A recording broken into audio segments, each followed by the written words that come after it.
Hi guys, it's been a while since I've done a Blender tutorial, so I thought it was time to finally do another one.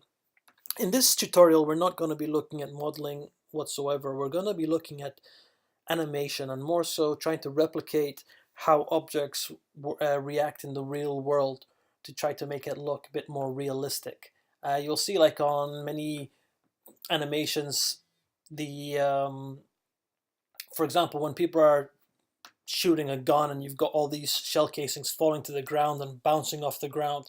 We're going to be doing something similar to that, but rather than using a 3D model, we're going to just be using a cube so you can get the idea of how to set up the animation side of things. And you can do the exact same thing, but just use your own models or download any sort of model free online.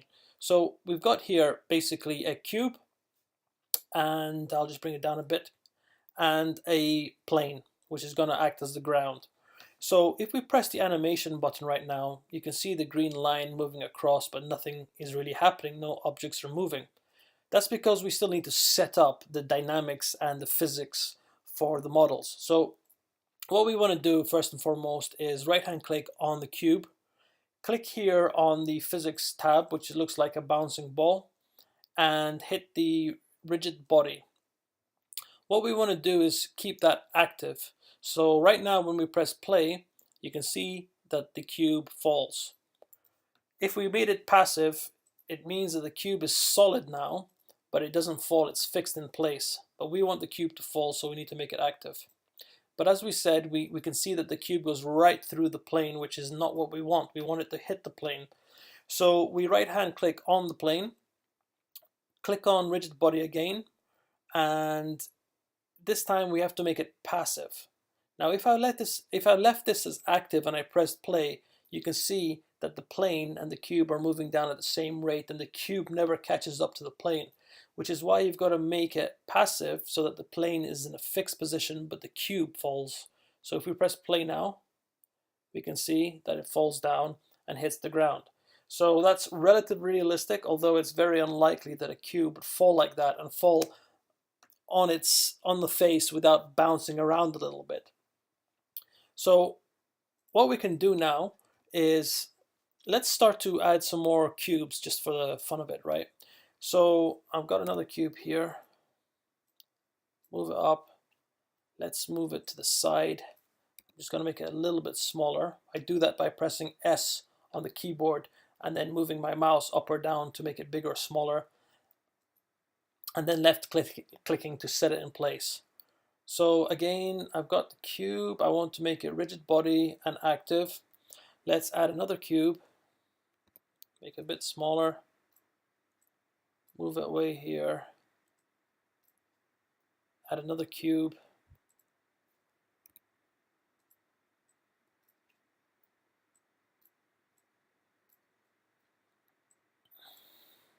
Rigid body active.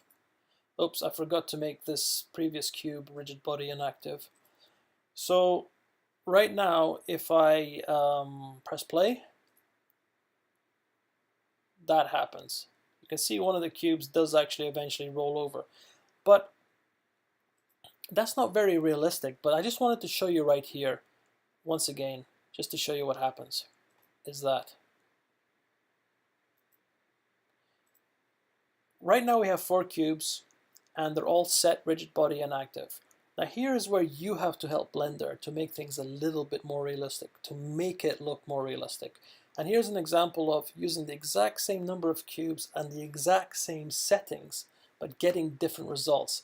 And this is how you have to help the software. As it's helped you out a little bit, now it's time for you to help it out a little bit so that you get nicer looking results. And as I say, the whole point here is that you're using the same number of cubes, the exact same settings, but you'll get different outcome of the results. So what we're going to do here is we're going to move the cubes. Now remember, these cubes are set as rigid body active, so they can actually collide with each other. So we can move them closer to each other, like so. Let's make sure that this one is directly under here. This one might be, actually let's move this one further up.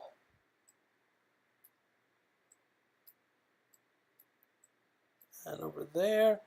And we're going to press R for rotate, and then you move your cursor.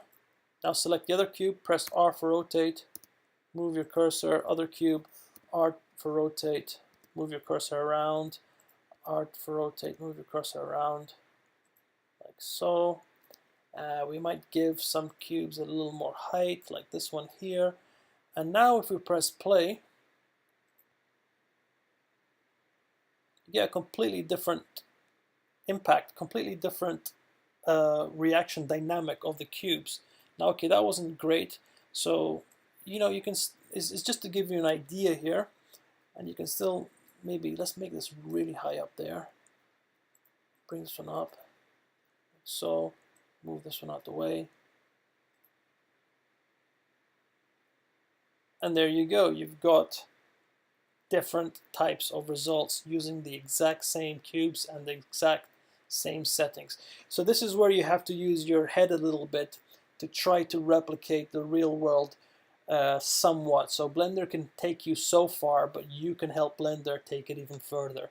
So I hope this video has helped, guys, and you know, if you liked it, just give me a like, and if not, if you want to be updated with future videos, just hit that subscribe button, so every time I upload a new video, you'll be informed about it. So yeah, I hope everything goes well, guys, and we'll speak to you soon. Bye bye.